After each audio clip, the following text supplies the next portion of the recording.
J'espère que vous allez bien, j'espère que vous vous portez bien. Mesdames et messieurs, bonjour. Voilà, je ne suis pas tout seul. Je ne suis pas sur le même plateau que vous avez l'habitude de me voir. Je sais que pour vous, vous allez me dire, mais qu'est-ce que c'est que cette assemblée? C'est une assemblée algéro-malienne. Nous avons décidé aujourd'hui de vous inviter, de vous convier à un débat transparent où il y aura beaucoup de pédagogie, où il y aura pas de tabou, où il y aura de la liberté de la parole, de l'analyse, de la critique et de la réflexion sur ce qui se passe actuellement au Mali. Parce que ce qui se passe actuellement au Mali est inquiétant, alarmant, dangereux, mais même préoccupant. Je rappelle qu'entre le Mali et l'Algérie, il y a des liens millénaires.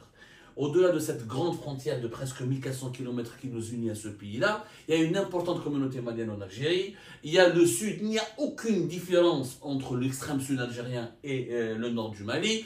Il y a une histoire, le Mali a énormément soutenu l'Algérie dans sa guerre de libération nationale. Il y avait le Front malien pour le FLN algérien, pour nos grands-parents qui se sont battus pour l'indépendance du pays. Et ce qui se passe dans ce pays, qui est le plus important voisin dans notre front du sud, ou dans notre sphère africaine du Sud, et a un impact direct, ou ne peut avoir qu'un impact direct sur notre développement, notre sécurité. C'est pour ça que j'ai eu le plaisir et l'honneur d'inviter trois intervenants maliens, qui sont tous membres de l'opposition malienne. Je vais vous les présenter un par un, et nous allons parler ensemble et débattre de ce qui va se passer, de ce qui se passe, de ce qui risque de se passer et des perspectives des relations entre l'Algérie et le Mali dans le futur proche. Alors j'ai l'honneur et le plaisir d'accueillir aujourd'hui Adaman Touré, qui est le Premier ministre du gouvernement malien en transition en exil. N'est-ce pas Adaman? En effet, merci. Merci beaucoup d'avoir accepté notre invitation. Bienvenue. Alors on va faire un principe, on va se tutoyer dans cette émission. On ne va pas se vous voyer, on va être entre vrais Africains, entre vrais voisins, pour détendre un peu le climat, parce qu'on va parler de sujets et de thématiques assez lourdes, assez complexes. J'ai le plaisir et l'immense honneur aussi d'accueillir aujourd'hui avec moi Abdoulaye Sow, qui est militant malien des droits de l'homme, des droits humains. Abdoulaye, bienvenue mon cher ami. Merci, merci. On est très content de faire ce débat avec toi. Bienvenue. Et j'ai l'immense honneur et le grand plaisir d'accueillir un ami avec lequel j'ai changé. C'est le premier que j'ai connu de tous les trois. Mohamed Ag Ahmedou, qui est journaliste et militant aussi. C'est grâce à lui qu'en tout cas, on a eu l'idée, lui et moi, d'organiser ce débat-là pour un peu vraiment déterrer le dossier malien et de lui donner une lecture originale, parce qu'on en a marre d'avoir des informations de la part des médias européens ou de la part des médias étrangers. Il était temps de créer un espace de réflexion, de débat commun entre Algériens et Maliens. Mahmoudou, Mahbabek, bienvenue. Merci d'avoir accepté notre invitation. Merci beaucoup, Abdoulaye, de m'avoir invité. Voilà. Alors, en guise d'introduction, j'aimerais bien commencer avec toi. Voilà. Ne le prenez pas très mal. J'aimerais commencer par toi. Pourquoi? Parce que je crois que tu es le plus proche de l'Algérie de tous les trois, parce que tu es originaire du nord du Mali. Si j'ai bien compris, de la région de Tombouctou. Et comme tu es journaliste, donc tu as certainement l'exercice de l'information que tu maîtrises, est-ce que maintenant tu pourrais nous dessiner le portrait fidèle de ce qui se passe au Mali? Ça fait plus d'1 mois que la capitale Bamako fait l'objet d'un embargo par un groupe armé classé comme terroriste qui s'appelle le JNIM. En arabe, si je ne me trompe pas, c'est Jama'at l'Islami ou le Muslimi. C'est ça le JNIM. Est-ce que l'État malien actuel risque de tomber? Est-ce que le JNIM risque vraiment de prendre le pouvoir? Et est-ce que ce JNIM est vraiment un mouvement diabolique et inquiétant qui pourrait menacer toute la région? Qu'est-ce qui se passe actuellement, au moment où on en parle, au moment où on parle tous les quatre ensemble? Qu'est-ce qui se passe au Mali? Bon, il faut d'abord expliquer, avant de parler du terrorisme, qui est quand même une chose condamnable, mais ce que beaucoup ne disent pas ou ne cherchent pas à savoir, ce sont les causes de cette situation. Et les causes, on ne peut pas les expliquer ici, parce qu'elles sont très complexes et multidimensionnelles. Le Mali a été infesté par le terrorisme djihadiste depuis les années 2000. En 2002, le 22 septembre 2002, Amadou Toumani Touré avait fait libérer les Occidentaux allemands par l'intermédiaire de Iyad Agarali. Et en 2009, il y avait 2 officiers arabes qui étaient en poste à Tombouctou, qui étaient chargés d'éliminer la menace djihadiste qui était installée dans le nord du Mali. Début juin 2009, le colonel Lamana Lumbou a été assassiné chez lui à Tombouctou par Al-Qaïda au Maghreb islamique. Et le second colonel, qui est son parent, en poste à Tombouctou, Hamma Ould-Sidi Yahya, a pris des hommes, mais il n'a pas eu suffisamment d'hommes. On n'en parle pas et je suis vraiment très choqué de voir beaucoup d'analystes, de voir beaucoup de personnes parler de cette situation de terrorisme au Mali, sans chercher ces causes-là, sans remonter un peu dans l'histoire du terrorisme au Mali, de l'installation terroriste au Mali. Et Hamma a suivi les groupes djihadistes et malheureusement, avec quelques hommes, il a été tué. Et à partir de là, l'État malien d'alors a observé un laxisme. Il y a eu la Mauritanie qui a intervenu à Hassissili en 2010, dans la région de Tombouctou, qui a poussé les djihadistes hors de ses frontières. Il y a eu les enlèvements, un Allemand en 2011 à Tombouctou qui a été tué. Il y a eu l'enlèvement de Pierre Kamat en 2008 à Gao. C'est-à-dire que Ahmadou, ça n'a rien à voir, comme on le dit dans le récit classique médiatique, c'est à cause de la Libye, de l'effondrement de la Libye. Tout n'a pas commencé depuis les événements et la guerre civile et la chute du Kadhafi en Libye. Pourquoi l'effondrement de la Libye n'a pas impacté l'Algérie? Pourquoi il n'a pas impacté le Tchad? Pourquoi il n'a pas impacté le Soudan? Moi, j'ai parlé avec un récent chef de service des renseignements libyens. Il m'a dit on accuse l'effondrement de la Libye d'être à l'origine de l'effondrement du Mali. Alors que ce n'est pas ça. L'effondrement du Mali, c'est que il y a eu des villages qui ont été rasés dans les années 90 et d'autres peut-être avant.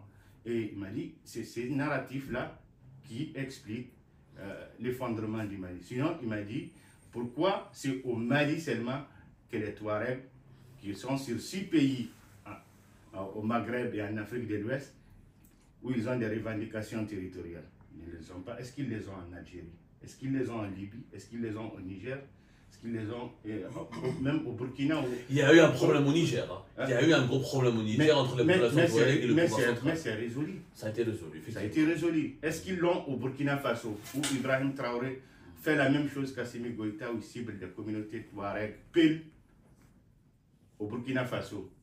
Et le Burkina Faso a commencé à s'attaquer aux communautés touaregs, alors que le régime de Marc Christian Kabouré, le régime de Isaac Yacouba Isaac Zida, le régime de Compaoré, celui de tous les régimes du Burkina Faso ne se sont jamais attaqués aux Touaregs. Pourquoi c'est maintenant Ibrahim Traoré qui s'attaque? Donc, il y a combien de groupes armés au Mali? Parce qu'on n'arrive pas à le comprendre. Il y a le JNIM, c'est quoi le JNIM? Il y a combien de groupes armés? Et est-ce que tous ces groupes armés, est-ce qu'on peut avoir une petite cartographie? Est-ce qu'ils sont tous liés à l'idéologie islamiste ou pas? J'arrive. C'est-à-dire, c'est très important de t'expliquer cette histoire qui en est la cause réelle de ces djihadismes. Ces populations n'ont pas été protégées au nord et le djihadisme est venu infester la population, dominer la population que l'État n'a pas pu protéger et ça a devenu une tache d'huile où ça a gagné tout le reste du Mali. Au contraire,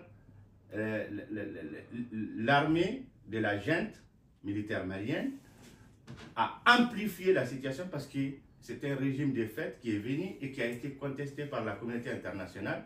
Donc ils ont assimilé les populations en les utilisant comme un ennemi intérieur parce qu'il n'y avait pas de problème parce que les séparatistes avaient intégré leur régime.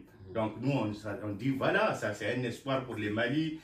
Et bizarrement on voit que ce sont les populations qu'on utilise comme l'ennemi intérieur Ce sont les populations Conti, Touareg, Pil, Soninké, Arabes, qu'on fait passer pour la persécution des minorités locales, c'est elle qui a favorisé... Personne n'est minoritaire chez soi. Voilà, justement, la persécution de certaines populations, peut-être pour corriger, a favorisé l'émergence et l'implantation du Mali de groupes armés qui ont adhéré à l'idéologie islamiste, c'est ça? Voilà, donc c'est ça qui explique cette situation aujourd'hui d'embargo. Ce sont des frustrations, ce sont des représailles, et le laxisme, et plus anti les populations, plus les jeunes désœuvrés rejoignent les groupes terroristes. Il y a aussi l'État islamique au Grand Sahara. Il y a combien de groupes armés alors? Il y a l'État islamique au Grand Sahara qui domine la région de Menaka et une partie de la région de Gao, et qui enlève des Occidentaux au Niger, qui a enlevé l'année dernière aussi des Marocains qui ont été libérés. Et il y a les JNIM, qui a enlevé il y a un mois. Le JNIM est affilié à Al-Qaïda, contrairement à l'État islamique. Et le JNIM qui a enlevé récemment, il y a un mois de cela, des Émiratis à Bamako, qui ont été libérés avec 50 millions de dollars, on a révélé. 70 millions de dollars qui ont été donnés au JNIM, mais les Émiratis, d'après mes informations, ils ont donné plus de 100 millions de dollars. 100 millions de dollars. Donc la GN a coupé sa TVA. Donc. Alors, Adaman, est-ce que tu es d'accord avec la lecture qui a été faite par notre ami Ahmadou? Est-ce qu'il n'y a pas... il a parlé de deux groupes armés, deux groupes armés terroristes. Est-ce qu'il n'y a pas d'autres groupes? Il y a combien de groupes? Est-ce que les groupes armés du Nord, on peut les comptabiliser aussi comme étant une menace substantielle contre la sécurité du Mali? Est-ce qu'il y a quelle est la différence aujourd'hui au Mali? Parce qu'on n'y comprend plus rien. Alors quand on est de loin, quand on n'est pas malien, on n'y comprend rien. Quelle est la différence entre terroristes, séparatistes, résistants légitimes et groupes radicaux? Voilà, qu'est-ce qui se passe, pédagogiquement parlant? Comment démêler le vrai du faux? Comment distinguer les deux groupes dont il a parlé? JNIM et Al-Qaïda au Maghreb. Ok. Alors, État islamique et le JNIM qui est affilié à Al-Qaïda au Maghreb. L'État islamique au Grand Sahara occupe la région de Menaka et une partie de la région de Gao. Est-ce que c'est cela? Et ils occupent depuis mai 2022 la ville historique d'Andarmbokan. La ville historique même d'Andarmbokan des Iwil Meden, où il y a les QG de l'État islamique depuis mai 2020. Alors? Voilà. Alors, pour moi, il y a encore bien plus de groupes armés dans le pays. Et tout d'abord, je commence par condamner fermement le terrorisme. Pas plus tard que cette semaine, enfin la semaine qui vient de s'écouler, une jeune fille du nord de Mariam Sissé a été froidement abattue en place publique pour avoir simplement supporté l'armée dans un live, sur TikTok. Une TikTokeuse qui supporte l'armée, qui a porté la tenue de l'armée pour montrer son soutien à l'armée. Et les djihadistes elle a été assassinée. L'ont enlevée et l'ont ramenée sur la place publique de sa ville pour l'exécuter froidement. En guise de... C'est quelle ville, s'il te plaît, Adaman? C'est quelle ville? Tunka. Tunka. C'est situé où exactement? Tombouctou. Dans les environs de Tombouctou. Absolument. Donc, il faut commencer par condamner ça, mais sans équivoque. Et ce n'est pas le Mali que nous voulons. Et je trouve que les mécontentements communautaires, la manière dont l'État dénie aux communautés, les droits, certains droits sociaux, politiques,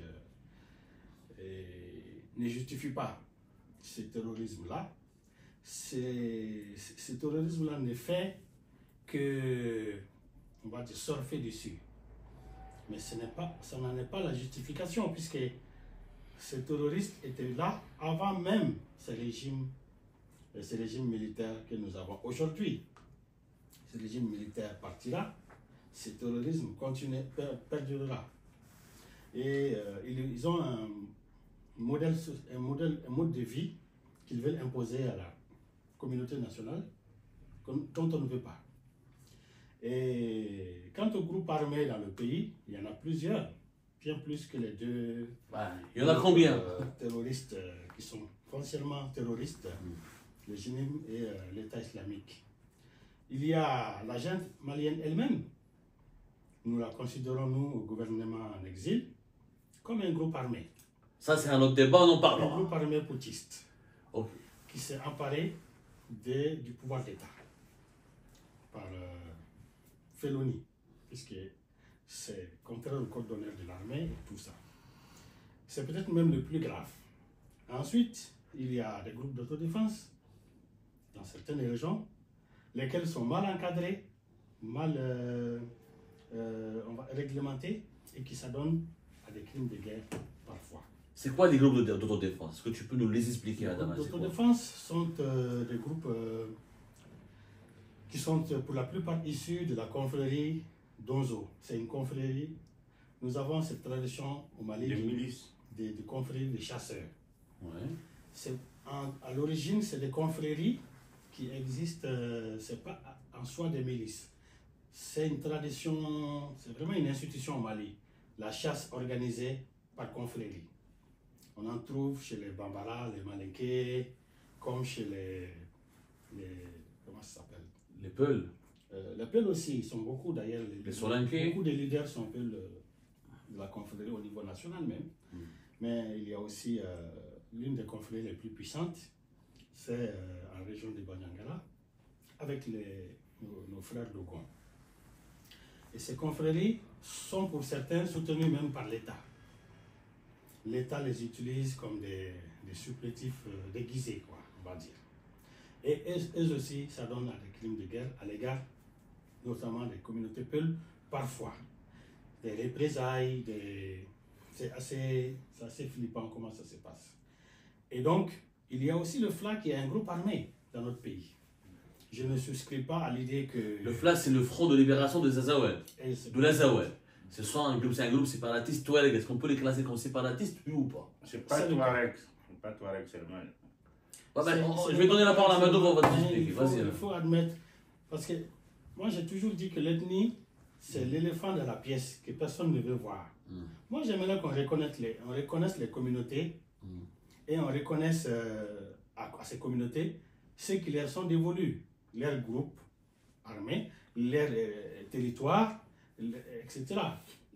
Donc, ce groupe armé est à dominante Touareg. Et les Touaregs, en tout cas, ces groupes, en tout cas, se réclament d'un état imaginaire de l'Azawad, qui n'a pas une base historique. Et les autres communautés du pays, notamment leurs voisins Soraï, ne se réclament pas d'un état de l'Azawad. L'Azawad, c'est une ère culturelle touareg transsaharien.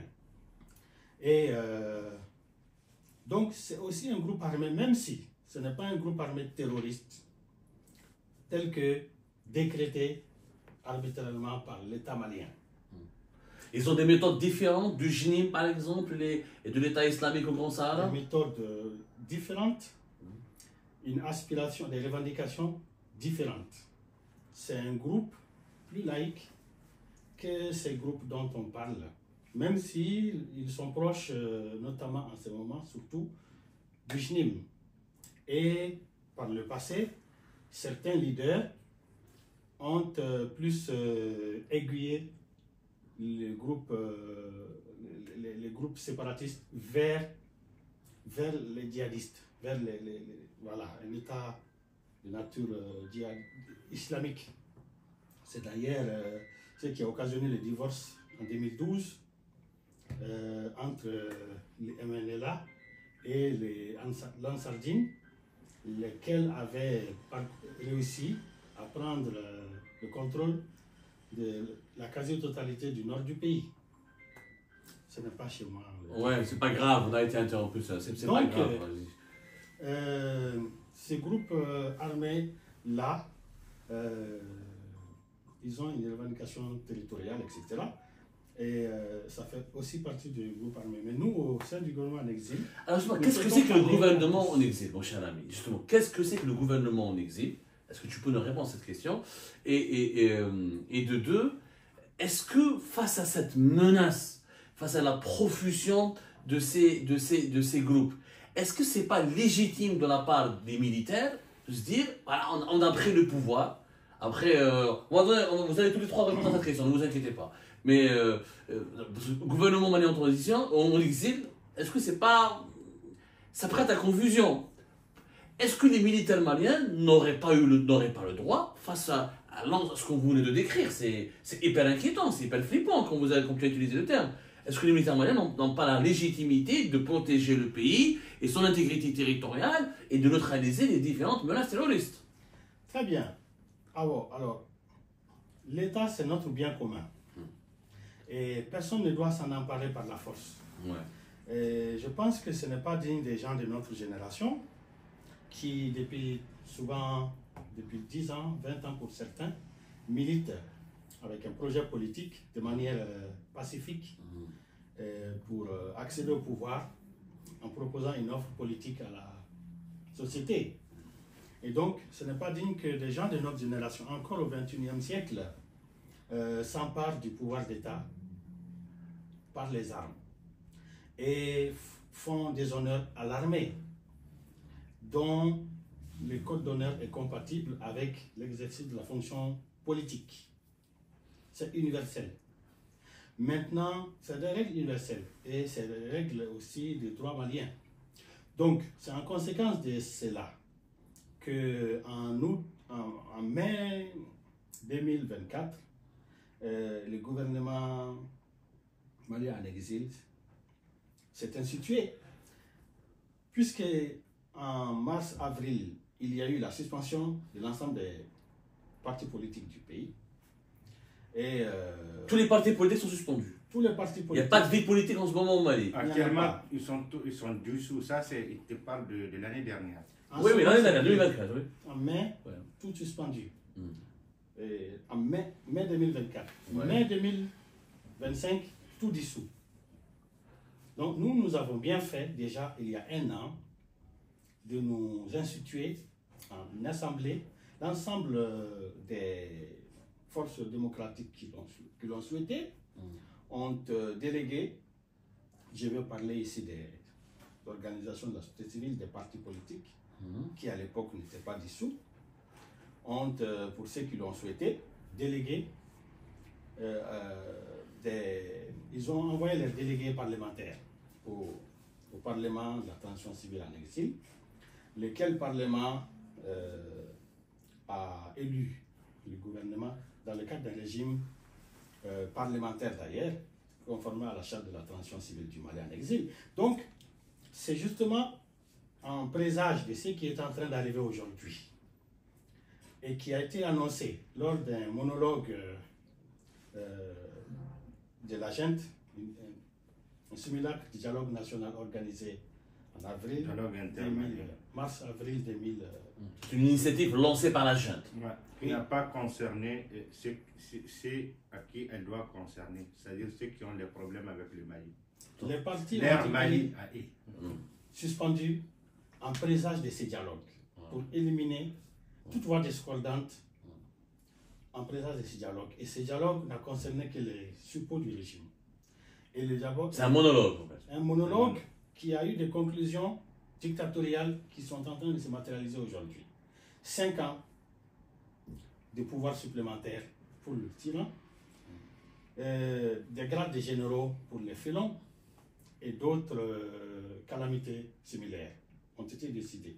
En conséquence de quoi, dès mai 2000, précisément le 18 mai 2024, nous avons dû créer ces parlements et ces gouvernements en exil et d'autres organes de la transition civile du Mali en exil. Donc, ce qu'il faut comprendre, c'est que le droit est plus avec nous qu'avec les régimes en place.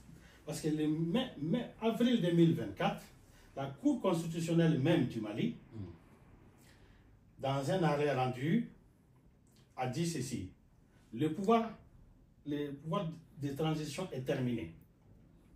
j'en conclus à l'ère d'échéance, à partir du 26 mars 2024.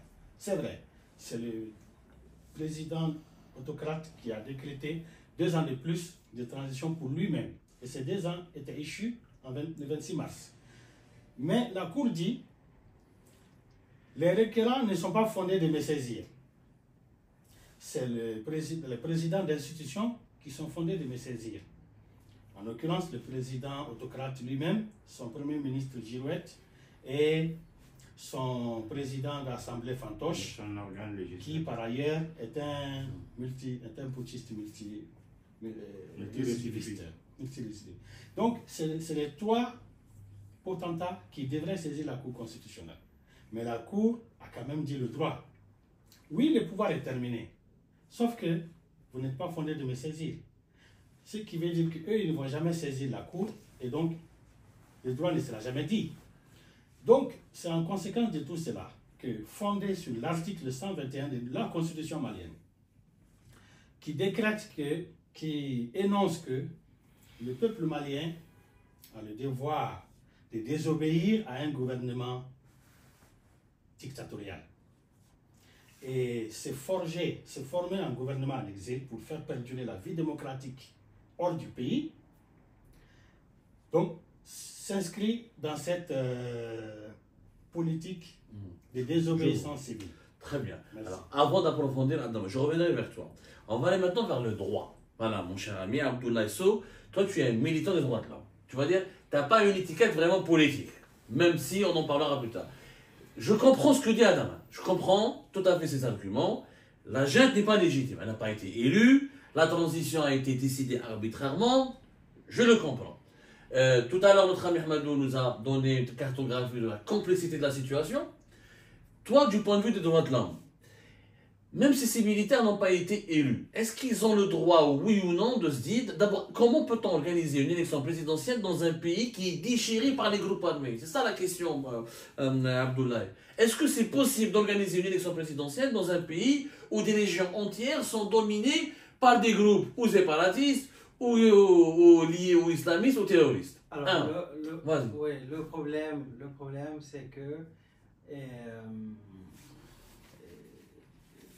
C'était quoi la question?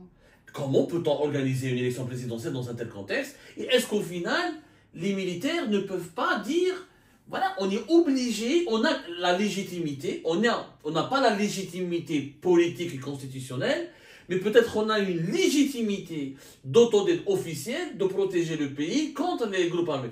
Le jour où on n'aura plus peut-être un territoire pacifique, ce jour-là on pourra organiser des élections. Est-ce que cet argument, est-ce qu'on n'est pas trop dur avec la junte? Alors non, on n'est pas trop dur avec la junte, c'est eux qui ont été trop durs. Le problème c'est qu'ils n'arrivent pas à régler ce problème, en fait ils n'arrivent pas à sécuriser le pays. Tous ceux qui connaissent le Mali, même ceux qui sont à l'étranger, voient très bien comment ce pays est en train de sombrer. Alors, s'ils avaient organisé des élections, normalement, ça aurait pu calmer certaines personnes. Ça aurait pu, par exemple, calmer tous les politiciens, tous ceux qui parlent du droit, etc. Tous ceux qui crient que ce sont des dictateurs, ça aurait calmé tout le monde. Voilà, ils auraient pu faire ça. Alors, c'est possible, Abdoulaye, c'est possible d'organiser des élections dans un pays où le JNIM, l'État islamique au grand ça. Il a été possible pour eux de faire leur référendum, etc., etc. Nous avons vu il y a 1 an. Donc, le problème, s'ils nous disent qu'ils n'arrivent pas à organiser des élections parce qu'il y a la guerre, le problème c'est qu'ils ne terminent pas cette guerre en fait. C'est ça le problème. Et eux, avec eux au pouvoir, les choses vont de pire en pire. C'est ça le paradoxe. Il n'y a aucune amélioration. Par exemple, l'appui de la Russie, des paramilitaires russes, le territoire, il n'y a aucune région qui était sécurisée. Je vais vous dire pourquoi ils n'arrivent pas à sécuriser ces régions-là et pourquoi d'ailleurs ils ne vont jamais y arriver, tout simplement. Alors, je reviendrai un tout petit peu ce que M. Ag a expliqué tout à l'heure. Beaucoup prétextent, tous les panafricains, tous les kémites, beaucoup de personnes prétextent que c'est parce que la France a bombardé, la communauté internationale a tué le colonel Kadhafi. C'est la raison pour laquelle le Mali se retrouvait dans ces états-là. Alors, c'est pas du tout vrai, tout simplement parce que ces gens-là sont contre la France, ils sont contre la communauté internationale, ils disent qu'à chaque fois il y a un problème, ils interviennent pour bombarder, après ils s'en occupent pas. Donc voilà, c'est parce qu'ils sont contre ça, c'est pour ça qu'ils disent que le problème vient du Libye et c'est la faute à la France. C'est tout. La faute à qui alors? C'est ce qu'ils disent. Ouais. Alors, en fait, la faute au problème du Mali, c'est les autorités maliennes. Avant même que ces militaires fassent un coup d'État, avant qu'ils viennent au pouvoir. Par exemple, vous avez vu la région du Nord. Depuis que le Mali a pris son indépendance, cette région-là a été complètement abandonnée par les autorités maliennes. Complètement. Pas de route, pas d'école, pas d'hôpitaux, pas même de reconnaissance des Touaregs du Mali. Alors, il y a ça. Et vous avez aussi, ça ne veut pas dire que le Sud a été mieux développé que le Nord. Non, non, le Sud, il n'y a absolument rien. Donc, le pays est laissé comme ça, en fait. C'est ça le problème. C'est pas ta faute des militaires, c'est les régimes précédents. C'est les régimes précédents. C'est ce que j'ai dit, c'est la faute aux autorités maliennes. Voilà. Alors, lorsque ces militaires sont arrivés au pouvoir, ils ont empiré les choses. Mon frère Touré a parlé tout à l'heure des groupes d'autodéfense. En fait, les groupes d'autodéfense, il y en a énormément. Les groupes djihadistes, c'est il y a 3 ou 4 ans qu'ils se sont affiliés pour former ce qu'on appelle aujourd'hui le JIM. Sinon, avant, il y avait Moujao, il y avait Ansardine, il y avait énormément de groupes. Donc, ils ont compris que tout seul, individuellement, le combat était un peu difficile. Donc, ils se sont alliés et ceux qui luttent pour la libération de l'Azawad. De toute façon, en fait, c'est le même problème. Ce ne sont pas des fanatiques djihadistes qui veulent que les gens prient à tout prix. Non, non, c'est avant tout un problème politique. C'est parce que ces régions-là ont été abandonnées et les militaires ont fait l'erreur, en fait, de cibler des innocents. Alors, par exemple, vous avez j'allais poser une question sincère. Clairement, tu es un militant de droits de l'homme. En toute sincérité, oui. Est-ce que les crimes qui sont imputés aux militaires maliens, aux forces maliennes, oui. Est-ce qu'ils sont documentés? Est-ce que c'est prouvé? Ou est-ce qu'il n'y a pas du fantasme, de l'exagération, du complotisme clairement pour empêcher une transition menée par les militaires actuellement au Mali? Honnêtement, je pose la question en toute honnêteté. Alors, vous regardez sur Wikipédia, il y a une page consacrée au massacre de Moura. Oui. Il y a énormément de preuves. Il y a la communauté Peul, Tabital Poulagou. Il y a eu beaucoup de livres qui ont été écrits. Il y a eu des articles. Les gens se déplacent dans des médias pour en parler. Au contraire, c'est eux, les militaires, qui vivent dans la propagande, en fait. Tout ce qu'on dit, ils nient. Ils disent que non, c'est pas vrai, c'est du complotisme, etc. Alors que c'est parce qu'ils ont tué des innocents. Ces innocents-là se sont retrouvés sans protection. Ils ont rejoint les groupes armés, c'est tout. C'est ça, c'est pour ça qu'en fait ces groupes armés-là ont pris de l'ampleur comme ça. C'est pour ça qu'ils se sont développés en fait. Alors, je reviendrai à toi. Mais ces groupes armés, comment ils se financent? Comment ils arrivent à obtenir autant d'armes? Comment ils arrivent à être aussi efficaces, redoutables? Quand ils attaquent des camps militaires, ils prennent les armes. Oui, mais l'armée malienne n'a jamais été très structurée. Le Mali, c'est un grand pays du point de vue de l'histoire, mais économiquement, il a toujours été faible. Est-ce qu'il n'y a pas des ingérences étrangères, honnêtement? La junte et les Émiratis viennent de leur donner 70 millions de dollars. Non, c'est pas la junte, c'est les Émiratis qui ont pris. Oui, la junte n'a pas pris, c'est en sérieux. Pour toi, qui est le responsable? Qui est le responsable? C'est le JIM, c'est un groupe terroriste. Non, qui est la source? Justement, quel est le responsable de la faillite sécuritaire du Mali? Qui est la source? C'est les Maliens eux-mêmes, c'est les autorités maliennes. Qui est la source du financement? C'est pas la France ou les États-Unis. Il n'y a pas d'ingérence étrangère qui ont profité. Laquelle? Il n'y a pas d'ingérence étrangère qui ont profité Il n'y a aucun étranger aujourd'hui. Le Mali est isolé diplomatiquement aujourd'hui. Et ce que vous dites qu'il n'y aura pas d'élection dans un pays qui est en guerre, là, on dirait que tu es en train de parler à la place de la gente d'Assimi Goïta. Parce qu'ils sont logiques. Non, ce n'est pas logique. Parce que Il y a des pays en guerre qui ont... laissez-moi, je vais y arriver, Allez, je vais allez. vous expliquer la stratégie. Moi, j'ai parlé avec un de ces militaires de la junte. Dès le début, je lui ai dit, monsieur, je ne vais pas dire son nom parce que c'est un ami à moi, j'ai peur pour sa sécurité. Je lui ai dit, mais qu'est-ce que vous êtes en train de faire? Vous êtes en déphasage de la réalité. Vous êtes en train de piller l'État, vous êtes en train de tuer les populations. Mais ça, c'est quoi ça? Il dit, votre référendum que vous avez passé au forceps, qui n'a même pas obtenu 32% de la population malienne, n'est pas crédible. Il m'a dit, écoute, nous sommes là pour s'en mettre plein les poches. Un régime. Il le parle comme ça ouvertement. Il l'a dit comme ça, parce que ce sont ses supérieurs. Lui, c'est un exécutant, il s'en fout. Un régime, de fait, comme le nôtre, qui n'est pas, c'est-à-dire, qui n'est pas aussi expérimenté, on va organiser, on va faire une guerre pour s'enrichir, on va organiser un référendum pour s'enrichir, et voilà, et on va toujours dire qu'on ne va pas organiser des élections, on va créer des ennemis. C'est la triste réalité. Ni Assimi Goïta. Je te poserai la question à toi, Ag et Adaman. Mais Ag, tu vas me répondre ensuite, Adaman. Honnêtement, au sein parmi ces militaires, ni Assimi Goïta, ni aucun de ses collaborateurs ne sont honnêtes. Personne d'entre eux n'est patriote, ne veut lutter pour le pays. Ils sont tous des voleurs, des violeurs.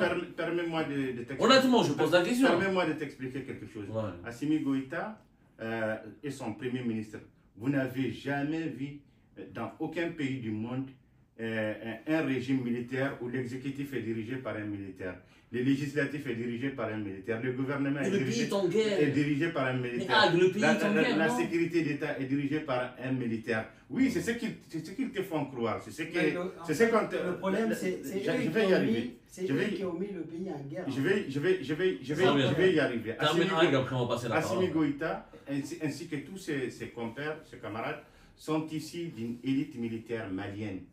Et c'est le déclin du Mali, comme ça, c'est le déclin du Mali sous son ancienne forme, parce que ils ont échoué sur le terrain, parce que ils ont réussi leurs études grâce à leurs parents, ils ont été des officiers grâce à leurs parents, ils ont été déployés sur les terrains vers les années de 2010, là où le Mali est absorbé par les terroristes, ils ont échoué. Ils sont venus, on leur a donné les Mali, et ils dirigent, je pense que c'est le Mali, et c'est pour cela qu'ils commettent toutes ces dérives. C'est simple. Si on arrive à ne pas comprendre ça, on ne va pas comprendre la situation actuelle. Adaman, notre cher Premier ministre, honnêtement, est-ce que tu es d'accord avec le diagnostic de Hague? Est-ce que tout est de la faute des militaires maliens? Est-ce qu'il n'y a pas d'autres facteurs? Par exemple, moi j'ai lu, j'ai pas d'amis, j'ai pas parlé avec Assimi Goïta, j'aurais aimé l'interviewer, j'espère un jour. Ta question, c'est leur stratégie. Hein. Non mais il faut qu'on pose toutes les questions. Est-ce que, comme le disent par exemple les partisans de cette junte, de ce gouvernement de transition, c'est qu'auparavant les régimes précédents étaient corrompus, l'armée n'était pas financée, les équipements étaient détournés et que maintenant le pays est livré à des groupes armés. C'est pas une raison de faire un coup d'État, vous êtes d'accord? Bien sûr. C'est pas une raison de faire un coup d'État. Je suis d'accord, mais est-ce qu'on peut organiser des élections dans ces conditions-là? Et est-ce qu'au sein de cette parmi ces militaires, il n'y a pas d'interlocuteur honnête, légitime, noble, avec qui vous aurez pu parler? Parce qu'il s'agit de sauver le pays aujourd'hui, il ne s'agit pas de prendre le pouvoir, non? Ok, vous savez, il y a des gens qui font toute leur vie politique, ils n'ont pas la chance de diriger, d'être membre d'un gouvernement, ne serait-ce que pendant une semaine. Ces gens ont eu 5 ans déjà à la tête de l'État. Moi, j'ai un parti politique. Je n'ai pas un groupe armé. Je n'ai pas une junte. Bon. Donc, peut-être que je ne vais jamais accéder aux hautes fonctions de l'État, puisque moi, je soumets mon projet politique au peuple. Eux, qu'est-ce qui les empêche de faire pareil, s'ils veulent ramener au moins une stabilité politique dans le pays? Parce que le problème qu'on a, c'est multidimensionnel. Donc, il faut des outils multiformes. multimodal, comme disent pour arriver à un résultat tangible. Et donc, c'est d'abord un problème politique même. D'abord, principalement un problème politique. Si le climat politique n'est pas serein, si le climat politique n'est pas apaisé, on ne va jamais arriver à un résultat tangible. Ils ont d'abord, on les a laissés faire. Hein? Enfin, est-ce qu'on avait le choix? On n'a pas réussi à les stopper dans leur folie. Ça fait 5 ans qu'ils y sont. Ils veulent 5 ans de plus. Et de vous à moi, la situation s'empire.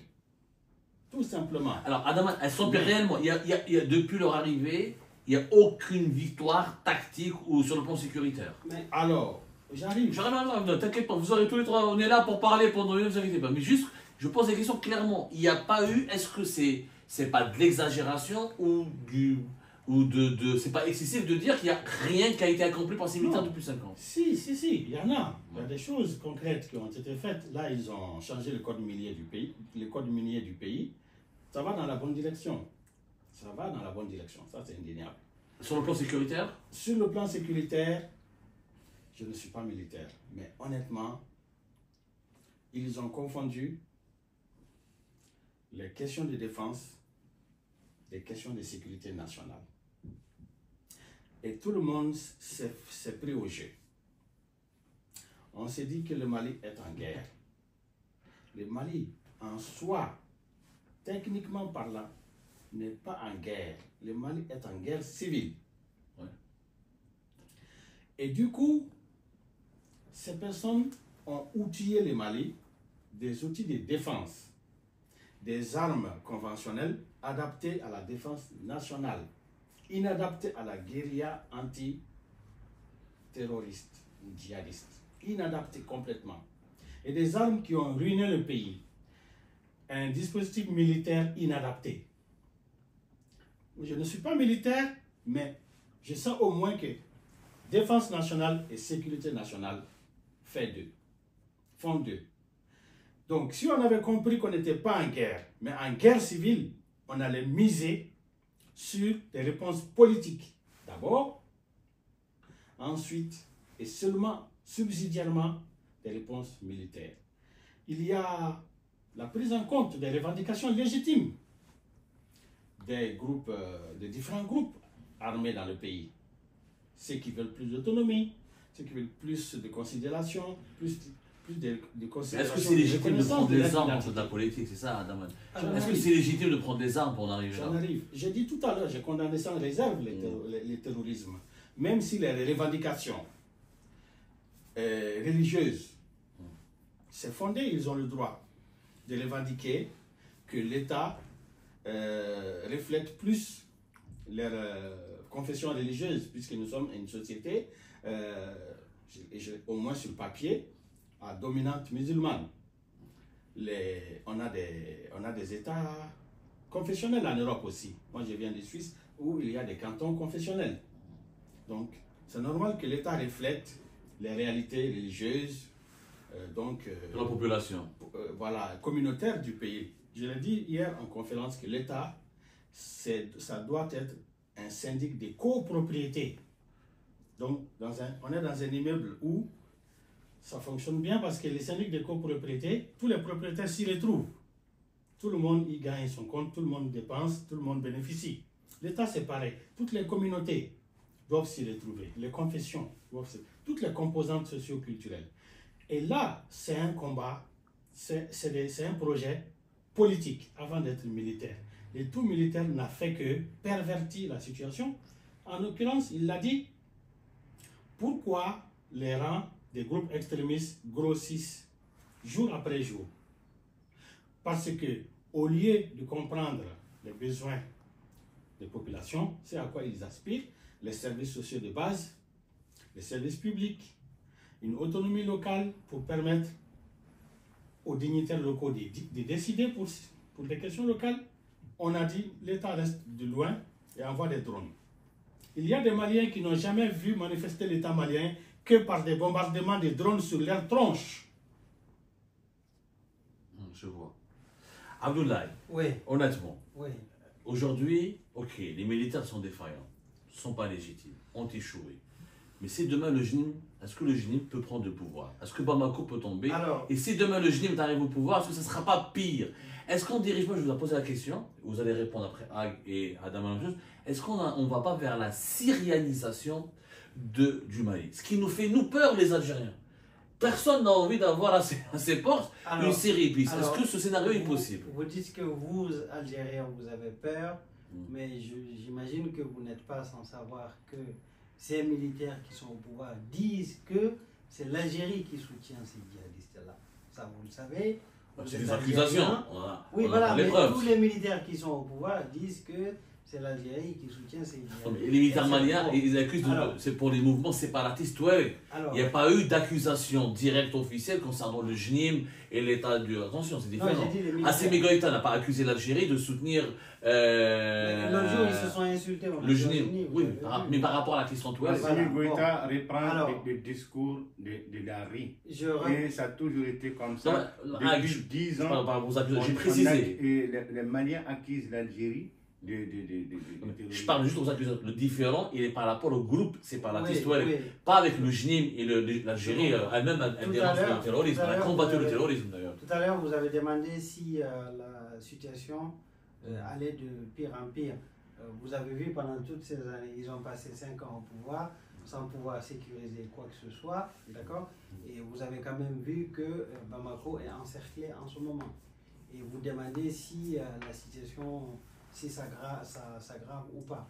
Et hier, il y a l'Union africaine qui a fait un communiqué en disant qu'il faut régler ce problème d'une façon internationale, etc., etc. Alors, vous savez, ces militaires ont emprisonné beaucoup de personnes, en fait, des hommes politiques. D'ailleurs, je profite de l'occasion pour demander la libération de Moussa Mara, pour demander la libération de Clément Dambélé, Tata Rose, pour demander la libération de Raspat, pour demander la libération de Lamine Daou, pour demander la libération de tous les innocents qui ont été arrêtés. Ce sont des détenus politiques. Ce sont des détenus politiques. Pour rien du tout, ils ont été arrêtés. Alors, je profite aussi pour dire que c'est les militaires qui ont aggravé cette situation. C'est la raison pour laquelle nous nous sommes retrouvés comme ça. Parce qu'ils ont assimilé les populations nomades aux djihadistes et ils les ont tués inutilement. Donc là, ces populations-là sans défense ont rejoint les groupes armés pour se défendre. C'est ça, en fait, c'est ça le problème. C'est ça que les gens n'arrivent pas à accepter. Mais le JNIM aujourd'hui, quand il attaque le sud du Mali, c'est toujours des populations nomades. Quand il arrive à encercler Bamako. En fait, j'ai dit que l'armée a financé les groupes d'autodéfense. Monsieur Toulé a expliqué ce que c'était les groupes d'autodéfense. Absolument, ouais. C'est-à-dire ce sont des volontaires, ça équivaut à ce qu'on appelle des VDP au Burkina Faso. Ce sont des volontaires du Sud qui disent, bon, nous, on va s'armer pour défendre certaines positions, pour défendre notre village, pour défendre notre région, etc. etc. Ces groupes-là n'ont pas régi par une loi, d'accord? Ils sont financés et armés par les militaires. Et eux, ils vont dans les villages voisins, de leurs voisins, d'accord? Ils brûlent tout. Ils tuent des femmes, ils tuent des enfants, ils brûlent, ils filment sur les réseaux sociaux, ils en parlent dans leurs médias pendant toutes ces années. C'est ça le problème. Donc, c'est ça a alimenté la mécanique du terrorisme. Attendez, c'est ce qui a poussé des civils Peuls, des civils Touaregs, des civils morts, les Hassanias, etc., etc., et certains civils Bambara de rejoindre les groupes djihadistes parce qu'ils n'ont pas été protégés par leur propre armée. Ils n'ont pas été protégés par la communauté internationale parce que tout le monde est parti, tout simplement parce que les militaires ont lu un décret à la télévision nationale en disant la France dégage, en disant les Russes, bienvenue aux Russes, etc., etc. Wagner a commis des crimes abominables, en fait, sur les populations civiles. Je peux vous citer le camp de Bafou, je peux vous citer les tortures qui ont eu lieu dans le camp militaire de Sévaré, je peux vous citer des tortures qui ont eu lieu dans le camp militaire à Sénou, à côté de l'aéroport national de Bamako. Ce n'est pas le document, en fait, ce ne sont pas des preuves qui manquent. On a diabolisé des populations, on a stigmatisé des gens en disant que c'était eux le problème. En fait, voilà le problème dans lequel ces militaires-là nous ont mis. Ils ont dissous tous les partis politiques. Ok, Ils ont Abdoulaye, fait ça, oui. ça, tu me l'as dit, mais est-ce que leurs jours sont comptés aujourd'hui? Alors, Est-ce que le GNIP sera mieux? Attendez, moi j'espère que leurs jours sont comptés. Ouais. J'espère franchement. J'espère qu'ils vont tomber. Après, on verra. C'est tout. Quitte à ce que tu terroristes les Mais remplaces. de toute façon, c'est ce scénario-là qui existe. Puisque la communauté internationale est partie, ils ont dit qu'ils ne vont pas intervenir. D'accord? Et les pays voisins, qu'est-ce qu'ils vont faire? Pendant toutes ces années, ils ont été dénigrés par ces militaires qui revendiquent leur souveraineté. Alors qu'ils ne savent même pas ce que c'est. La Mauritanie, le Sénégal, la Côte d'Ivoire, leurs ennemis, ils disent que c'est eux. Donc, et si jamais les djihadistes prennent le pouvoir à Bamako, ils vont applaudir. Attendez, mais il y a aussi les États du Sahel. Et les États du Sahel, le Burkina Faso, le Niger, est-ce qu'il ne va pas se mobiliser, se solidariser, est-ce qu'il ne va pas intervenir? Ils ont une épine dans le pied, Vous n'êtes pas sans savoir quand même qu'il y a une forte, un groupe très très important du JNIM qui est dans tout le nord du Burkina Faso. Les trois États sont menacés en réalité. Qui est dirigé par le Peul Diafara Diko. Donc eux, déjà ils n'ont pas fini de régler leurs problèmes. Peut-être qu'ils viendront secourir Bamako. Je ne sais pas, de toute façon, c'est dans le futur. On ne sait pas comment ça va se passer. C'est le présent aujourd'hui. Hein. Non, je veux dire, dans le futur. Là, les événements, c'est le présent. Oui, mais je ne sais pas s'ils viendront. Peut-être qu'ils ne prendront pas Bamako. On ne sait pas. Mais je vais juste dire que nous, notre but, quels que soient les moyens que ces militaires dégagent du pouvoir, et après on verra le reste. C'est tout. Est-ce que tu es d'accord avec la posture? Pas la posture, je comprends la lecture, peut-être pas la posture. La lecture de Abdoulaye. Est-ce qu'on doit aujourd'hui, face à la menace du GIP, se contenter de dire ok, les militaires vont partir, après on verra. Mais si les GIP prennent le pouvoir, est-ce que ce ne sera pas une catastrophe plus grave? Qui va les empêcher? Le peuple malien. Le peuple n'est pas armé. Le peuple n'est pas armé. Quelqu'un qui n'est pas armé, comment il va prendre le pouvoir? Ah non, mais il y a des groupes, il y a quand même, le peuple malien, c'est plus de 20 millions de personnes. Il y a une résistance qui va se mettre en place. Est-ce que les groupes Touareg, par exemple, c'est un bon débat, est-ce que les Touareg vont accepter que le GNIP prendra le pouvoir? Est-ce que les autres factions vont accepter? Est-ce qu'on ne se dirige pas vers un morcellement du Mali là? Est-ce que vous imaginez qu'on parle? Les Touaregs qui sont chassés vers la Mauritanie, l'Algérie et la Libye? Il ne faut pas tous les Touaregs sont chassés quand même. Il y a plus d'un million de Touaregs au Mali, comment ils sont pas tous chassés? Il y a 600 000 Touaregs en Mauritanie. Il y a les doubles en Algérie. Et il y a aussi les mêmes nombres en Libye, qui sont maliens, qui menacent même de venir en Europe à travers la Libye. Monsieur le journaliste, vous savez que après, continue Abdoulaye. Une bonne partie du Mali, même ceux qui sont dans le sud, mais vraiment partout dans toutes les régions, une bonne partie des Maliens veulent que ces militaires dégagent en fait. Ils en ont assez de ces gens-là. Même à Bamako, récemment, la population civile avait organisé une manifestation simple comme ça, spontanée parce que les gens en avaient marre de tous ces problèmes-là. Ils ont fait une manifestation spontanée à Bamako. C'était il y a 2 ou 3 mois, non? Le mois de mai. Oui, voilà. Et après la manif, ils ont kidnappé tous les leaders. Alassane Abba, d'accord? Et comment il s'appelle, le jeune de Yelema là? El Béchir Thiam, et plein d'autres. Beaucoup ont fui, se sont retrouvés en Côte d'Ivoire ou au Sénégal. Les autres ont été assassinés. Il y en a qui ont été kidnappés, on ne sait même pas où ils sont. Et depuis, plus de manifestations à Bamako. C'est bouche bée à Bamako. Donc assassiné. Beaucoup... Hein? Assassiné, il a été... En tout cas, ce qui est Attendez, Abdoulaye, Adaman. Ils ont assassiné ils ont assassiné énormément de gens, kidnappés. Et les terroristes assassinent aussi le GNIM. Oui. Le GNIM, il assassine des jeunes filles. Il empêche la population d'avoir du carburant. Entre la dictature et le terrorisme. Il n'y a pas une troisième voie. La gente, je condamne le terrorisme sous ses formes, c'est-à-dire là, il faut qu'on soit clair là-dessus. Et il y a un terrorisme sous plusieurs casquettes. C'est-à-dire il y a le terrorisme du JNIM, de l'État islamique, et aussi le terrorisme de la junte. Donc il faut aussi l'intégrer. Parce que la junte aussi bombarde des femmes. Ça, on l'a dit. Ça, on l'a dit. Bombarde des femmes. On ne l'a pas dit. On l'a pas dit. On l'a dit tout à l'heure. On l'a pas dit. On l'a pas dit. S'il te plaît. Excuse-moi. Non, excusez, on l'a dit. Est-ce que c'est vrai? Est-ce que certains Maliens préfèrent les groupes de JNIM aux militaires? Mais bien sûr. Je ne crois pas quand même, on n'est pas là. Attendez, dans beaucoup de localités, c'est le cas.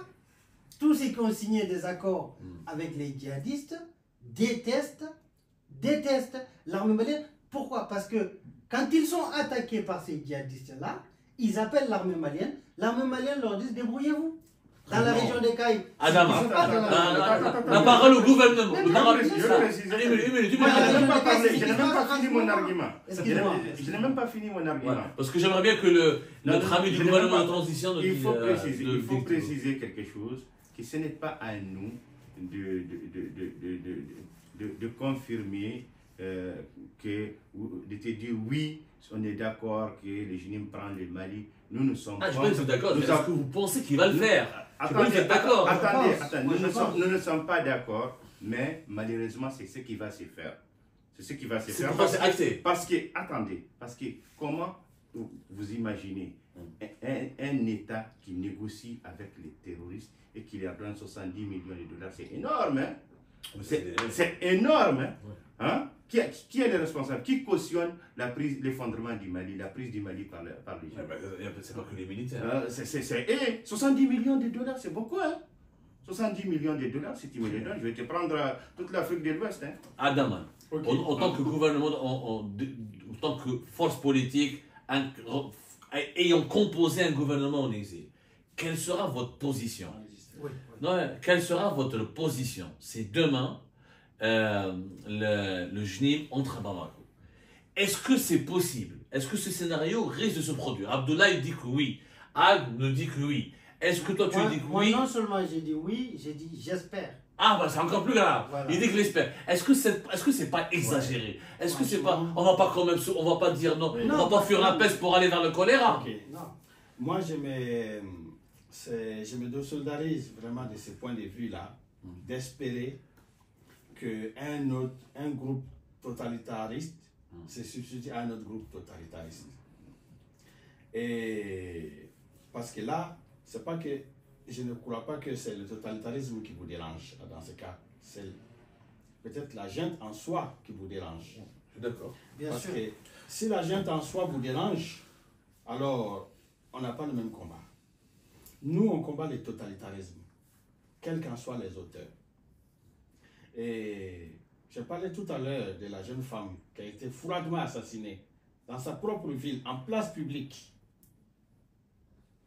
Et des femmes comme elle, quand le JNIM prendra le pouvoir, elles vont perdre leur statut de majorité, elles vont perdre leur majorité civile.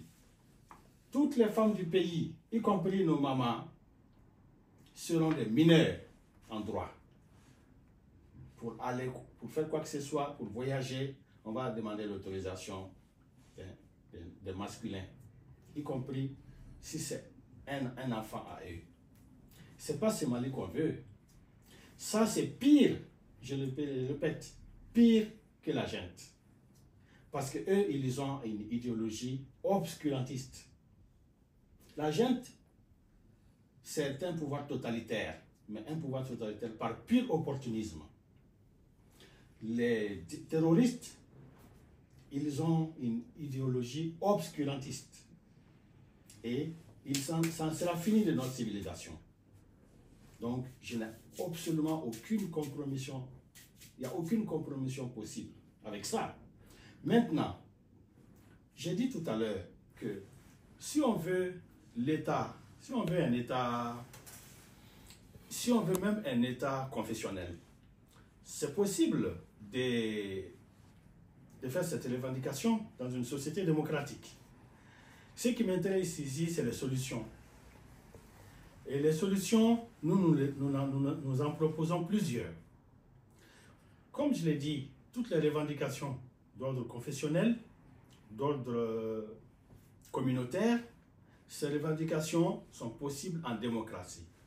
Nous voulons donner le droit d'initiative au référendum populaire au peuple malien, Adama, localement et internationalement. Adama, c'est très intéressant ce que tu proposes. Mais là, encore une J'en fois, arrive. un pays ravagé par des groupes J'en armés, arrive. des régions, le JNIM et l'État islamique, ils contrôlent combien en proportion, La en junte pourcentage? aussi est un groupe armé.